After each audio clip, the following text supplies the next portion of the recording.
네, 반갑습니다. 오늘은 성경 인물 중에서 엘리야를 만나보겠습니다. 이 엘리야는 어떤 사람인지 오늘 함께 이야기를 나누고자 합니다. 성경 인물 중에서 성도님들은 누구를 가장 닮았다고 생각을 하시나요? 아마 어떤 분은 이 다윗처럼 찬양하는 마음을 닮았다라고 생각하실 수도 있고, 또 베드로처럼 좀 직설적인 성격이라는 그런 성격에 공감하는 분도 계시리라 생각합니다. 오늘 우리가 나눌 엘리야는 신약의 변화사 사건에서 그 영화로운 모습으로 변화된 예수님과 함께 나타날 정도로 위대한 예언자였습니다. 모세와 함께 예수님 옆에 선 사람, 그리고 죽음을 경험하지 않고 하늘로 바로 들려 올려진 선지자. 또 어떤 사람들은 이 예수님을 엘리야라고 착각할 정도로 유대 사회에서는 신화적인 존재로 여겨진 사람이 바로 이 엘리야입니다. 그런데 이 엘리야는 그저 전설적인 인물이나 초인적인 존재는 아니었습니다. 오히려 그에게도 인간적인 약점과 또 갈등이 있었고요. 또 감정의 기복도 분명히 드러내기도 했습니다. 우리와 같은 이 연약함을 가진 사람이 바로 엘리야입니다. 그럼에도 불구하고 이 엘리야의 이름 뜻이 무엇인지 혹시 아시나요? 이 엘리야의 이름의 뜻은 여호와는 나의 하나님이시다. 네, 이렇게 그의 이름처럼 여호와는 나의 하나님이시다 고백하며 항상 이 하나님의 부르심에 응답하면서 이스라엘 역사에 이 큰 발자취를 남긴 믿음의 사람이었습니다. 비록 우리처럼 연약하고 또 이런저런 부정적인 감정들도 많이 느꼈을 그였지만 하나님만을 나의 여호와시다라며 그 믿음으로 살아갔던 엘리야. 오늘은 그의 성격을 중심으로 하나님의 사람으로 살아간다는 것이 어떤 것인지 함께 나누고자 합니다. 먼저 그에게는 이 담대한 마음이 있었습니다. 담대한 마음. 담대한 마음이 무엇일까요? 뭐 겁이 없다라고 제 생각을 할 수 있는데 담대함은 이 자기의 주관대로 또 자기의 뜻대로 자기의 믿음대로 거침없이 나아가는 것을 담대함이라고 할 수 있습니다. 엘리야가 처음 성경에 등장하는 장면은 정말 충격적입니다. 이스라엘에서 가장 악한 왕이 바로 아합 왕입니다. 이 아합 왕은 이스라엘의 우상을 들여왔고 그 우상을 섬기는데 정말 열심을 다한 이 나쁜 왕 중에 나쁜 왕입니다. 그런 아합 앞에 엘리야가 등장합니다. 그게 이제 엘리야의 첫 등장인데요. 그는 이렇게 선언합니다. 나의 섬기는 이스라엘 하나님 여호와의 사심을 가리켜 맹세하노니 내 말이 없으면 수년 동안 비도 이슬도 있지 아니하리라.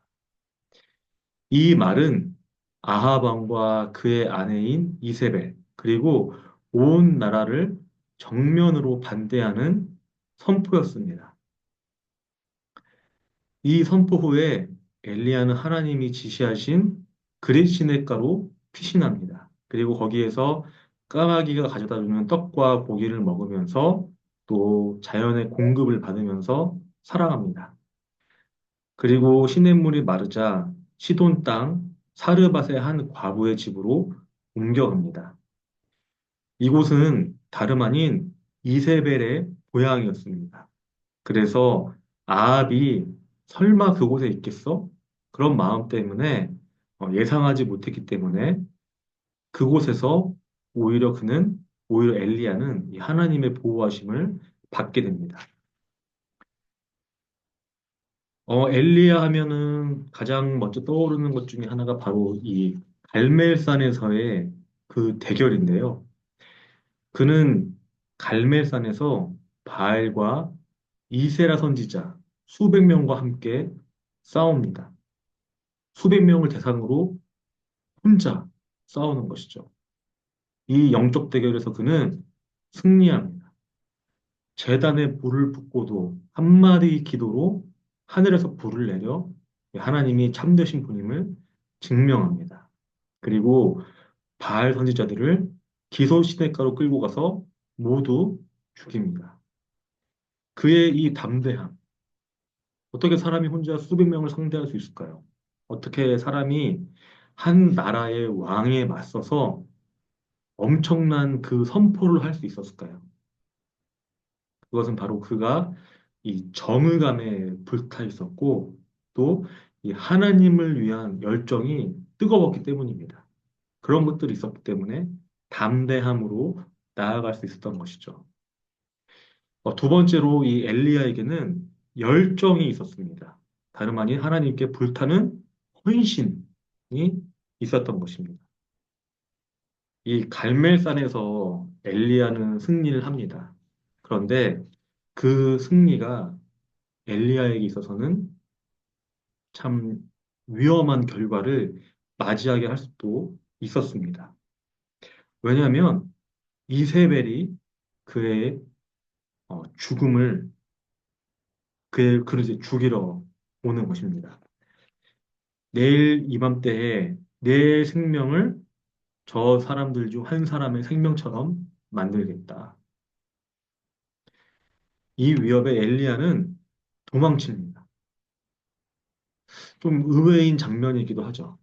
그렇게 수백 명과 함께 싸웠던 이 엘리야가 단 한 사람, 이 여왕의 그 위협에 굴복하고 도망가는 모습처럼 보입니다.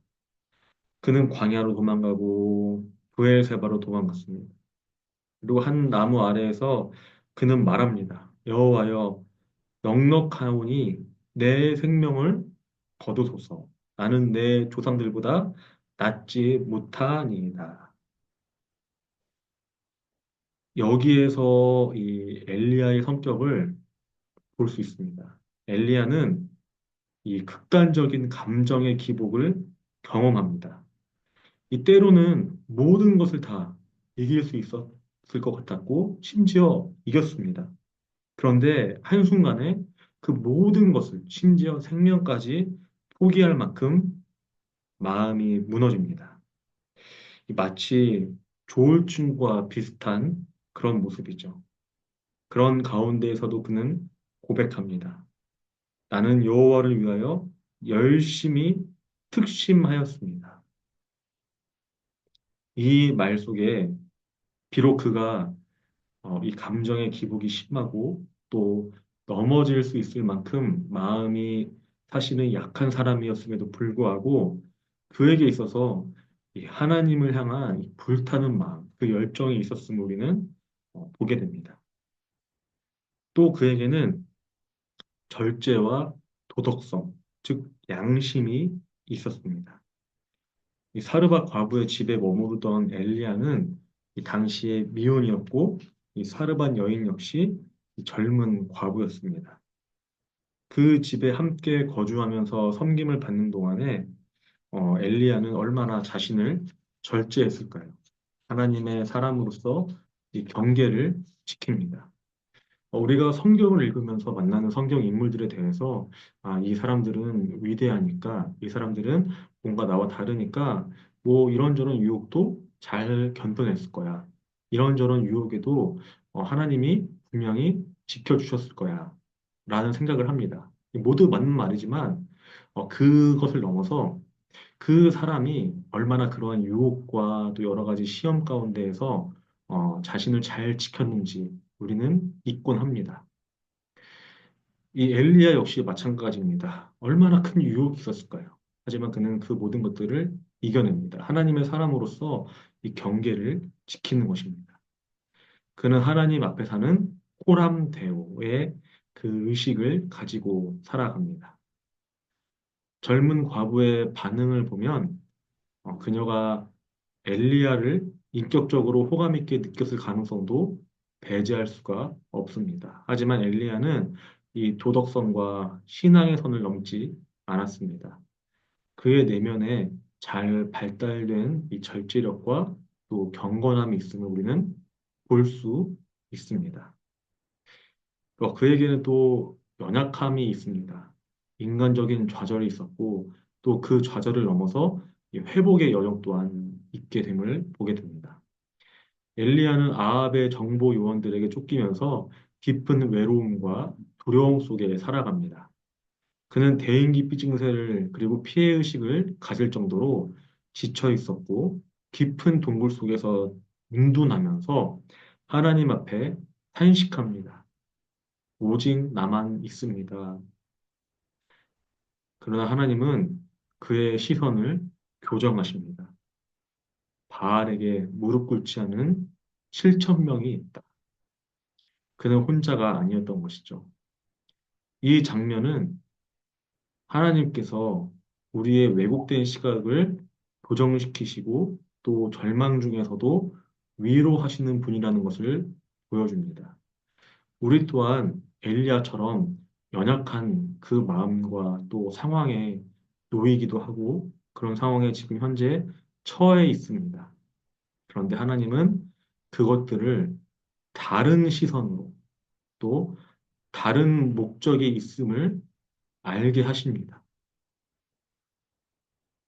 바알에게 무릎 꿇지 않은 7천 명이 있다.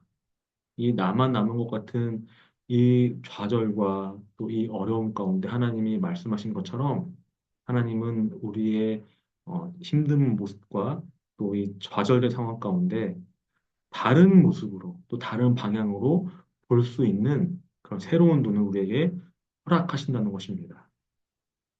엘리야는 그러므로 인하여서 광야에서 천사의 돌봄을 받으면서 회복되었고 다시 한번 이 사명을 향해 걸어가게 됩니다. 엘리야는 완벽한 사람이 아니었습니다. 때로는 담대했고, 때로는 두려웠고, 때로는 열정이 넘쳤지만, 때로는 절망에 빠지기도 했습니다. 그런데 그는 진실한 사람이었습니다. 양심의 사람이었고 하나님과 친밀한 교제를 나누었던 사람입니다. 그는 바알 숭배에 분노했고 하나님을 위해 싸웠으며 이 때로는 극단적인 반응을 보이기도 했습니다. 그러나 하나님은 그런 그를 사용하셨고 결국에는 불견차를 타고 바로 하늘로 승천하게 하셨습니다.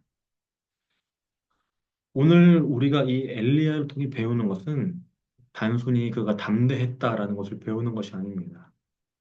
연약함 속에서도 하나님을 의지하는 믿음, 혼자 남은 것 같은 외로움과 고독함 가운데에서도 하나님의 위로를 기대하는 신실한 신앙, 그리고 도덕성과 절제, 이 양심이 살아있는 영적인 품격을 우리는 엘리야를 통해 바라보게 됩니다. 우리도 엘리야처럼 그러한 하나님의 사람으로 살아가기를 소망합니다. 믿음으로 담대해지기를 소망합니다. 교만하지 않고 자만하지 않고 항상 겸손하기를 소망합니다. 하나님의 일을 향한 열심이 넘치기를 소망합니다.